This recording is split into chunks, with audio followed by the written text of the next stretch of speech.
bana Guine, bana Dar es Salaam, bana Poto, bana Mokili Mobimba, site FM Moko, Afrique Info avec Franck Semaï, Yandankala, Twende.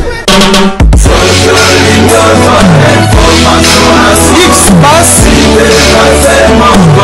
Marandura.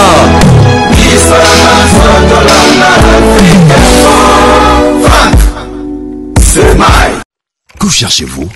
Un contact? Une adresse? Cherchez-vous des renseignements sur une société en RDC?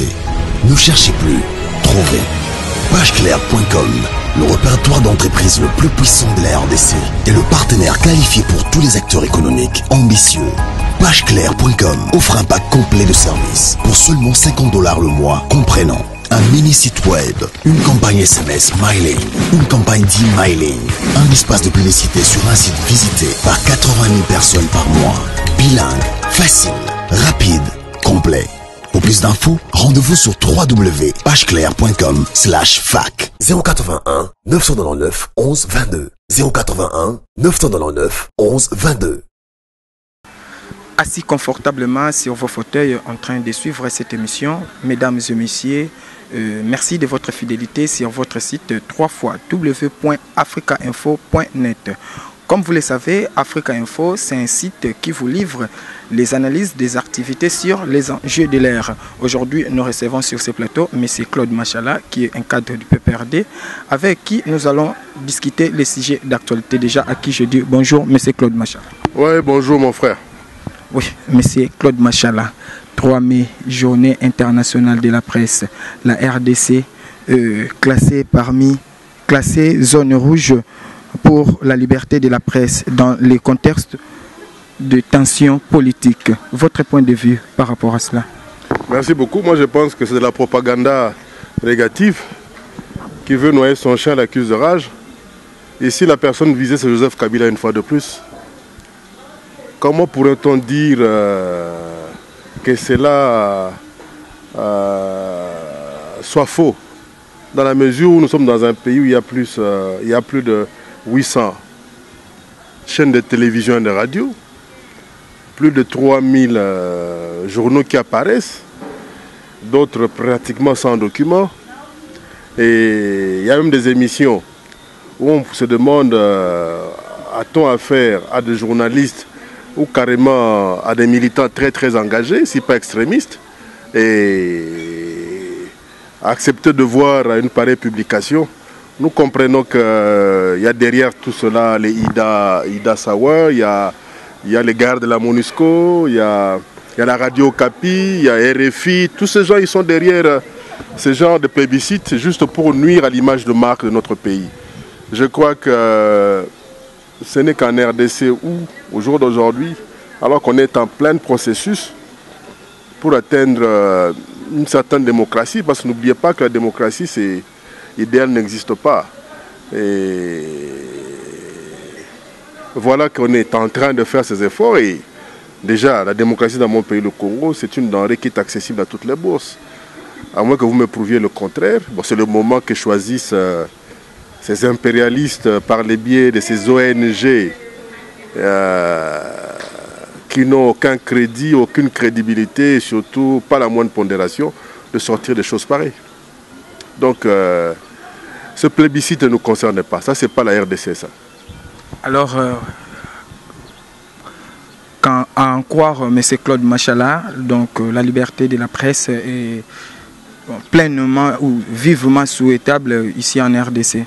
Non, moi je vous dirais ceci, je crois qu'il ne faudrait pas que les gens pensent que le fait d'être journaliste ou être des médias, cela constituerait un alibi pour pouvoir justifier n'importe quel genre de délinquance ou d'indiscipline.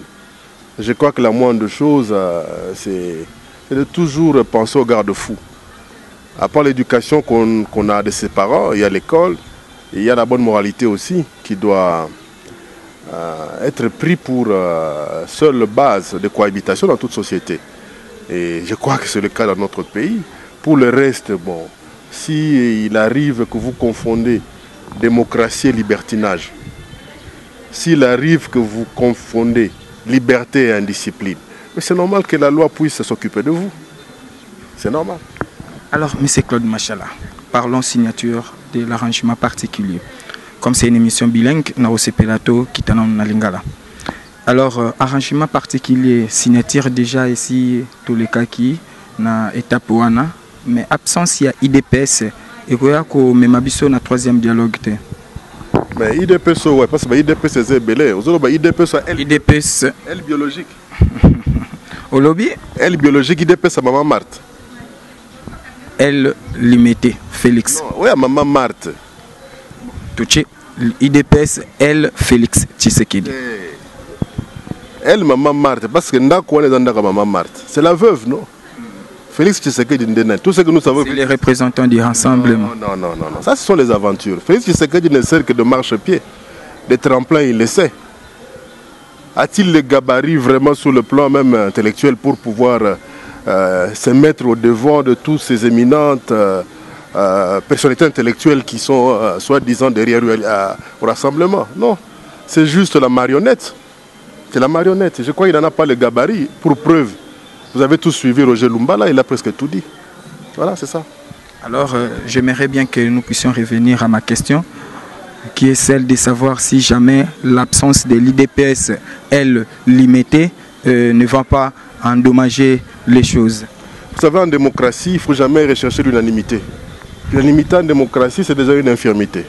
Je crois que la majorité a été atteinte.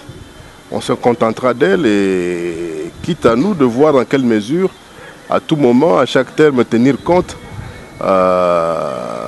des remarques et des suggestions de ceux-là qui n'ont pas pu adhérer à la cérémonie solennelle qui a eu lieu jeudi et vendredi au Palais du Peuple. Donc pour le reste, c'est du chantage de mauvais goût. Donc nous avons la culture de la palabre, nous avons la culture de dialogue.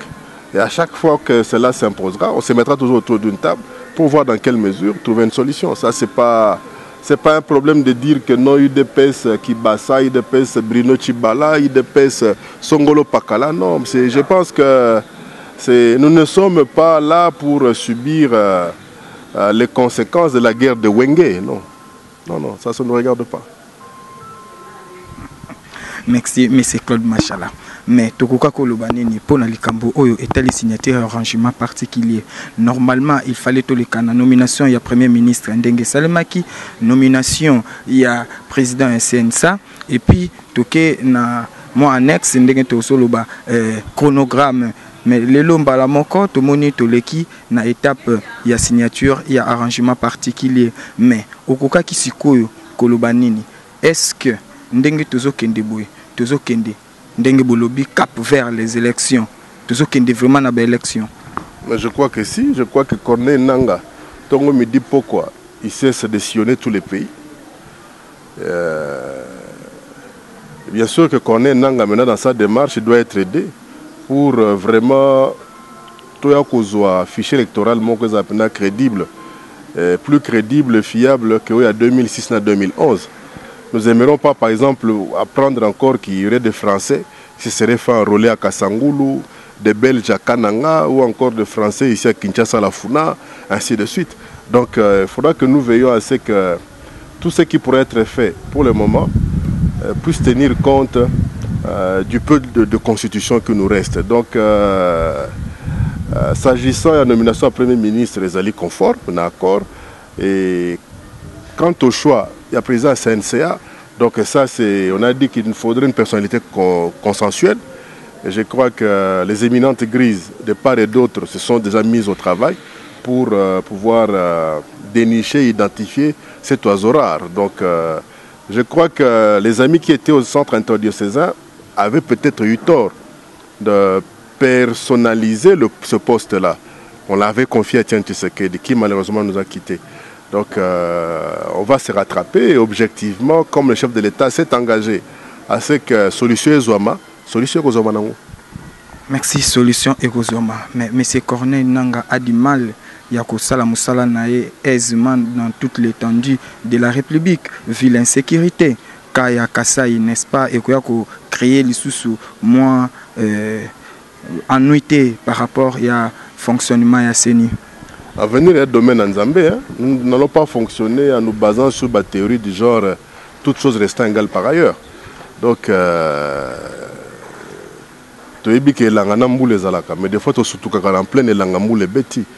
Donc, les délinquants, il y en a partout. Autant il y en a en Syrie, en Irak, à Paris, à Washington, à Johannesburg, ou à Wellington, ou à Pékin, ou à Tokyo. Donc, les délinquants, il y en a partout. Et nous prions qu'effectivement, c'est dont on s'est convenu, et ça l'a réalisé. La priorité ici, c'est la situation socio-économique qu'il faut relever. Ça, c'est très important parce qu'on ne va pas aller en pleurnichant aux élections. Et ces élections devront se tenir. Et il faudra aussi qu'on puisse tous se mettre d'accord que tous, on peut être candidat, tous, on peut être électeur. Nous ne voulons pas qu'on puisse s'imposer comme ça une sorte de démocratie délinquante où on demande à un groupe de respecter la constitution de A à Z et aux autres, il est permis de ne la respecter qu'à la carte. Non, ça, nous ne sommes pas d'accord. Alors, M. Claude Machala, tout à l'heure, là, vous avez cité le nom du fait Etienne Tshisekedi. Naibité, déjà, IDPS est lancé opération Mandalala. Je ne sais pas, pour les rapatriements depuis de M. Etienne Tshisekedi. Mais Bozolo Bilangote Nangaboana, moi, silence wana n'a pas la majorité. Pourquoi Bozolo Baté par rapport à l'arrivée il y a depuis à M. Etienne Tshisekedi? Mais nous autres, le monde est le crapaud. Tshisekedi Bouamoulumba Bengaka le Mumba crapaud. Mais les quelques dents de Lumumba qui traînaient encore dans un tiroir de ces criminels à Bruxelles, pourquoi vous n'en parlez pas? Nous autres, Yakondo Moïse Tchombe, 49 ans déjà, Mukoni. Cyril Adoula, nous autres, du moins le reste de son corps. Ils sont en Suisse, à Genève. Mobutu, ça fait 20 ans que le corps est au Maroc. Vous n'en parlez pas, pourquoi?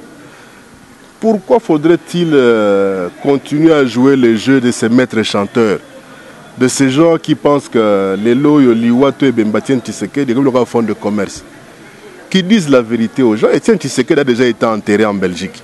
Parce que la loi belge n'autorise pas que l'on puisse garder un cadavre plus d'1 mois dans une morgue. Donc si on doit ramener quelque chose, on doit dire que c'est les restes de Etienne Tshisekedi wa Mulumba. D'abord vu son âge, donc il reste en haut, jamais pas fongola ka pobomo ni les anakati. Batika ko sa batu ba kanisa ke non, ikozala nzoto moka Tshisekedi na e kotina kata cercueil. C'est les restes. Et d'ailleurs, connaissant leur malhonnêteté, qu'est-ce qui empêche que les gens ne les banga mouné na kati? Et puis un jour, ils savent que nous autres, sur les tikala qui rendent tout le sur tour. Moi, je crois que trop de publicité autour, il y a un retour, il y a un reste, Tshisekedi. Pourquoi? Pourquoi on ne parle pas de Tchombe? Et pourquoi on ne parle pas d'Evariste Kimba, dont les restes continuent à traîner dans ce petit carré réservé aux criminels au cimetière de Kitambo? Les restes de Kimba, Anani, Mahamba et Bamba, qui furent pendus, les pendus de la Pentecôte. C'est qu'à stade de martyr. Ça, vous n'en parlez pas. Puisque le monde c'est un peu comme une histoire. Pourquoi beaucoup sauter ma page, Moussos? Nous dire que l'opération Mandala, là, oh. Banzeta mis les a partout. C'est ok, maman, il y a un s'appelle Bibembe. Ok, un aéroport, on dit c'est chaque jour qu'il y a un corps qui rentre ici au pays. Donc, Bonibos, il va s'en servir. Il y a Liwa, Tshisekedi, il y a reste, il y a comme on se servirait de la drogue ou pour doper les gens. Et bon, tant qu'on va presque ça. Oh, Koya, tu n'as pas du peuple, non. Nous ne sommes pas dans une jungle. Que M. Kabound se calme. Si tu as vous l'attaque 40 jours à moi à Nekoka. Na habité mon client au Kendewapi. Oh, tata Koufi Tongo midi pourquoi il va s'amuser. Oh, moi na auto Koufa. Na no kutu bachata libanga likolo lilitate. Tu viens emmerder le monde. Si M. Kabound pense que nous sommes dans une jungle qui continue, peut-être que Bajour, en tant que citoyen libre, les a comptés. Hein. Que la loi existe, lui il ne vaut rien, il ne représente rien. Qu'il continue, il verra.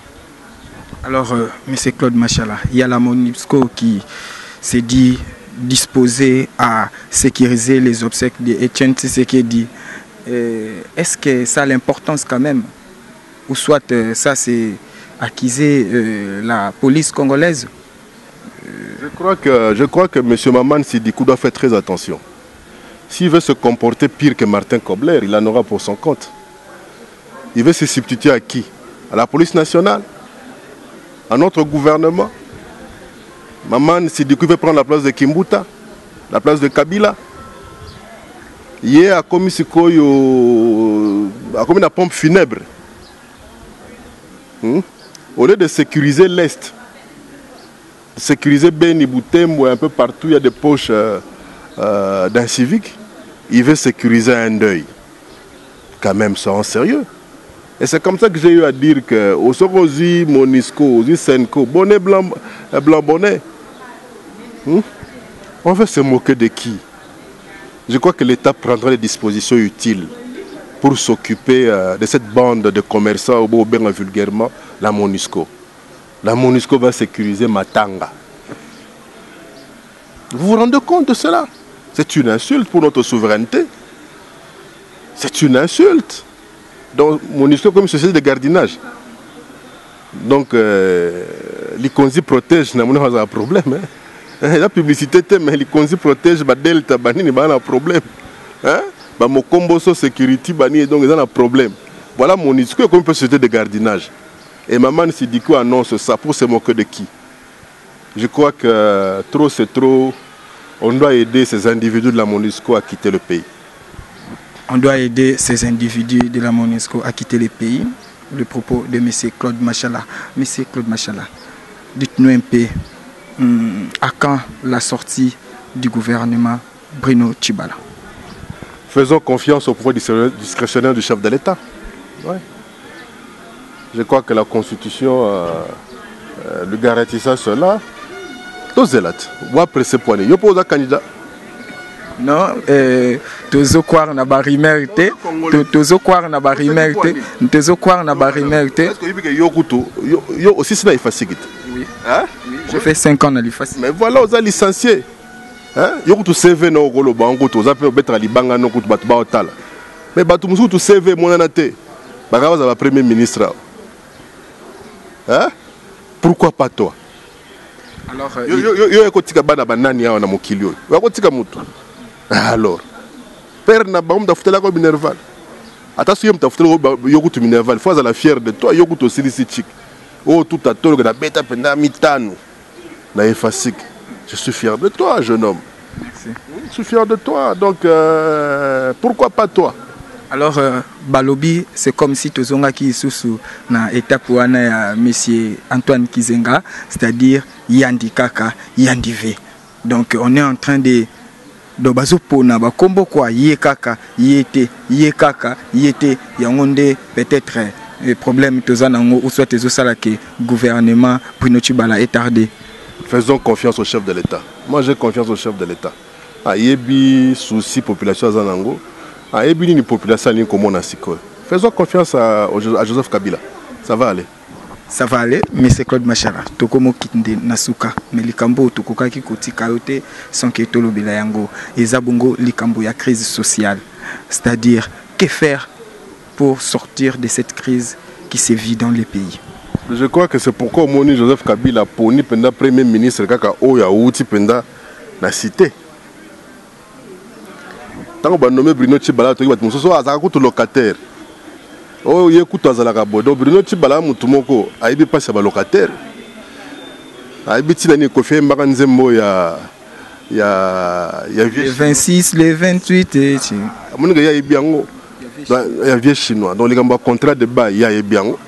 Aibi pasi ya kobimati na terminus to super lemba poazo akar. Aibi ke sukumula ibeti na lemba maatro. Aibi ke na kim to en Congo général to moko mela ti ya nyongo. Pour maman ma pa fa na ba 17h. Bref, tozo terme ya JB Mpiana mozu ya pasi ayebaka pasi ya baninga. Mais voilà justement, donc Bruno Tshibala aibi ke liboso parler na ye, il fallait muto poussa kozwa Donc ayebi de l'estage ezalaka ayebi que moko nzela tel soki mbule beti il faut les kango na maile pas moko yata câble donc ozomona câble à courant donc ayebi que bon nganda diamba moko za kotoyo tapage nocturne moko ezalaka awa ayebi que kotoyo pakajuma ayebi que kotoyo l'église moko dérangeaka bato balai na butu ayebi que kotoyo soki bana bakoti na manke koma nango bordel donc aza moto auti kati ya bato ya auti gombe te auti ma campagne te auti ipene te auti gbeto sosimate te Bruno Tshibala ya vana bandaka minene te na bomwana na ye atambwa na bakara gare te lokola garçon musto ndenge balobaki awa garçon moko alobaki ayekuta banda sauce tomate na âge à 1 mois et effectivement tala ka forme ne o comprendre ka bana ba plan na ba âge wana taka forme koma donc ozomona do Bruno Tshibala mutu mwa uti penza ayebi ni wenza bitula ni galerie mongo donc aza mutu mwa ko raisonner penza o babengi social ya population na crise économique et le ban musée Laurent Désiré Kabila auto prise en charge mais ne to bosana te face à l'aventure de MONUSCO, face à l'ingérence, face au complot qui nous guette, Tobo ça n'aura jamais. La paix se gagne. La paix n'est jamais un cadeau, la paix se gagne. Et il faut se battre au quotidien pour la gagner. Alors, monsieur Claude Machala, moi, Kobanga Ezate, Nako Chalisa Piboye, et pas il y a Bandeko ya MONUSCO. Bon, mais la maille Bolumbute, Obanga Liwa. Mais la mort fait partie de la vie. Dis-moi, Lumba Salaka Bangonim. Mouza Salaka Bangonim. Parce que les Bangali ont dit que les Mokili Seko. Même eux, ils ont boulé la barrière. Il y a des gens qui benga Lumumba Krapo. Ils ont Salaka ke Kimba Kufa. Ils sont Mokilo. Donc, il y a le gros qui Panganga. Oko lekisi mutu siko jour musu soye parce que ozana mo kokoso obule que non o lekisa sunganga musu o lekisa sumutu musu oyeso kuto nganga na kufa mais faut te ayo ozomona naka kufa qui s'y peut pour la cas. Donc je crois que la MONUSCO devenue société gardiennage à Sika le roi les Konzi protège. Donc, Bazana Bango, ce bana baboula faux, c'est pas tout ça baboula faux. Hein? Qu'est-ce qui nous empêche? Qu'est-ce qui nous empêche de baboula faux? S'ils veulent aider certains criminels au Congo, c'est de leur droit. La loi existe en RDC et le patriotisme existe aussi. On s'occupera d'eux le moment venu. Monsieur Claude Machala, Ezana Eloko Mogolobi Awa Ndengolobi, qui c'est pour la cas, Moutokufaka, mais au moins, il y a solo paiement de l'État et Silaka. Sikoyo, Yebisabiso, Monsieur Claude Machala, et après, régime Oyo, avenir politique Nayo, Ezandéni. Mais je suis congolais, je serai dans mon pays. Je serai dans mon pays. Je crois que, c'est pas la moto, la face à Djema. Alors, du haut de la tribune à l'Assemblée nationale que moi je suis pas un Mobutu, mais je suis un Mobutiste. Il y a des Mobutistes qui sont au gouvernement aujourd'hui. N'est-ce pas? Kengo est Mobutiste. Un président Sénat. La vie continue.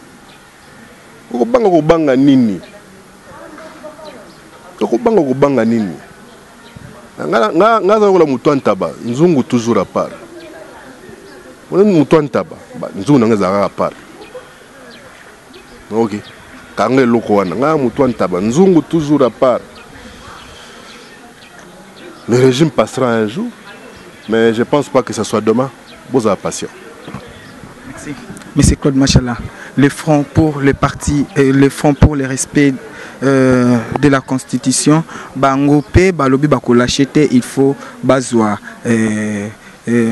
poste wana ou mutu ya CNSA tomoni pe bandeko ya IDPS ti lelo baza kobunda lelo na lingi o lancer des messages o lancer message en l'endroit ya bandeko o ya opposition en général et puis na diaspora congolaise oyo en tout moment azozwa information de part et d'autre mais aza vraiment beaucoup plus na maîtrise na ngote éclairer un peu lanterne na bango à travers micro na ngai na shit na biso.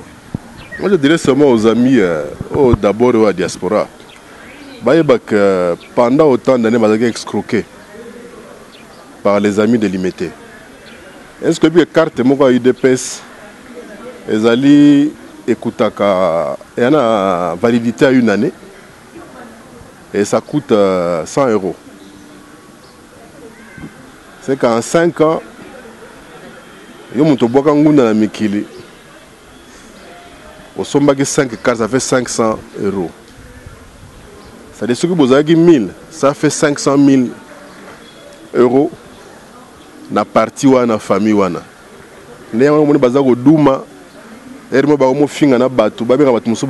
Parce qu'il y a eu un monsieur, pour ne pas le citer, le fameux Félix Tshisekedi qui s'est permis de traiter de menus fretta. Or, si vous avez la carte, on a pété kamité. Donc, bana lola, bana mikili, oui, baga niveau escroquerie wana. IDPS n'engeza les a souté. Et comme il y a un cop, Moni le loyo Moïse Katumbi après être devenu autorité morale. Il y a UDPS, après une autorité morale, il y a Senko. Et j'ai même l'impression qu'il risque même d'avoir la même relation avec la MONUSCO. Donc, c'est vrai, on a diabolisé le chef de l'État. On l'a traité de tout le nom par M. Ngwanda. Kanambe, Rwandais, tout ce que vous voulez. Arrêtons avec ce complexe du Rwandais. Kabila Zala Rwandais. Attention à la chinois, bisoto lingaraye. Ok. Donc peuple congolais a lingika kayeto majorité de lingika kaye. Là le bisoto lingika kaye. Na wata koloba que nous n'avons pas besoin d'unanimité. On a besoin de la démocratie. On a besoin d'unanimité. Ok. Donc peuple congolais, n'a pas peuple congolais. Nanga mon côté. Et botia okanisa ke sima Kabila ka basi ne mbalaka. Ni bali bazali uzwanga bien nana forma momi donc biku na lobango nde ba lobango na bafle c'est-à-dire mbingazo mobali penza au vrai sens du terme. Donc il faut voyer que mingi na poto ba kosami mutu muso asala 20 ans 30 ans tout le temps il est devant sa machine internet, il se masturbe l'esprit hein? Pour monter des informations ndenge tout.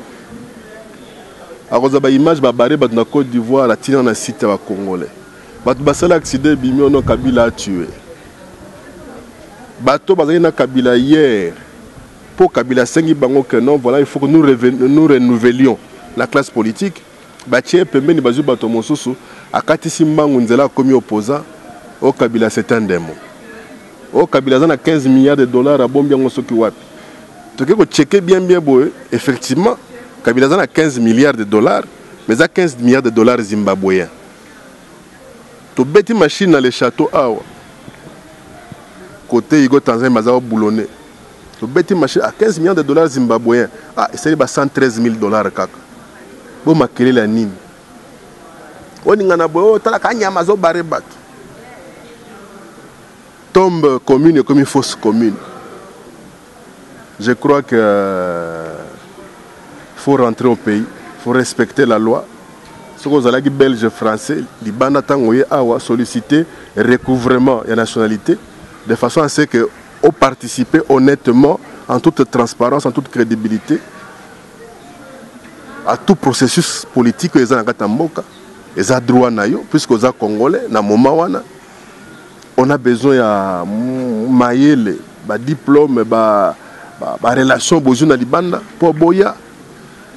Mingi bazoya baza kozonga ba boma bangoze ba flat to na Kinshasa awa o baninga bandeko na bino na poto batongi ya onde be comme faire vivre ba mususu na mikil Et bon, ce qui me moque en ezali mabe, n'engeni bango bako tonga, bako sala mbongo, oh bah mi continue la bango tongo midi pourquoi na miki. Nul n'est parfait, il n'y a pas de société parfaite. Mais ensemble, si on est vraiment sérieux, il y a moyen de ça la fort, de façon à ce que, et si comme to bunga kinzela to corrigeant ensemble. La démocratie c'est un processus. Il ne faudrait pas que la démocratie dans la locale, à certains, on permet de ne respecter la constitution qu'à la carte. Montazo pour un article qu'on respecte. Aux autres, non, il faut vous respecter de A à Z. Les Français, les Belges, ils sont dans le Sénat, ils sont dans l'Assemblée nationale. Bango est remonté pour faire ça, banami qui les informations à faux pour bango bayate pour bango la conquérir na bango. Donc les meilleurs débats ils ont injurté. Les meilleurs débats ils ont été que aujourd'hui tu as un ami qui yo comme na comme état islamique.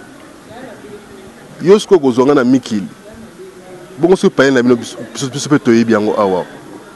Yo zungai. Bon, on a super notre mère na bino koto. Parce que même la Bible, et puis ça biso boulwana à qui tu parles, peut périr par les pères.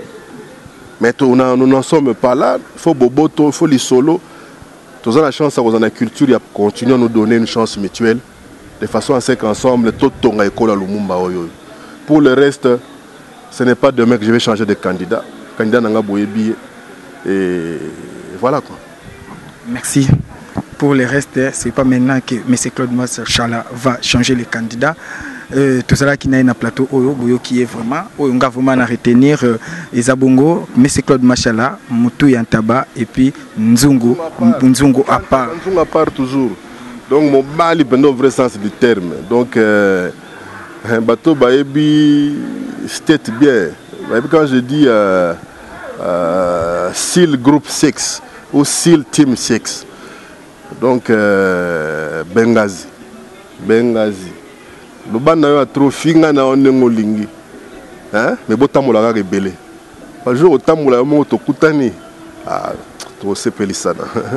O sepela. Merci, c'était bien là. Mais c'est Claude Machala qui était de notre sur ce plateau.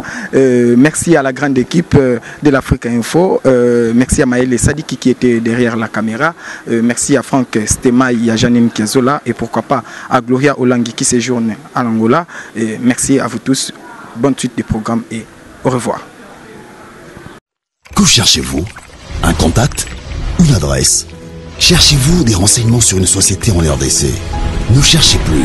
Trouvez pageclair.com, le répertoire d'entreprises le plus puissant de la RDC et le partenaire qualifié pour tous les acteurs économiques ambitieux.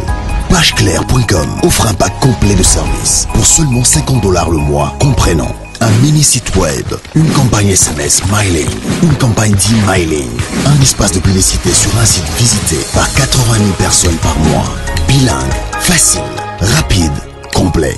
Pour plus d'infos, rendez-vous sur www.pageclair.com/fac. 081 999 11 22. 081 999 11 22.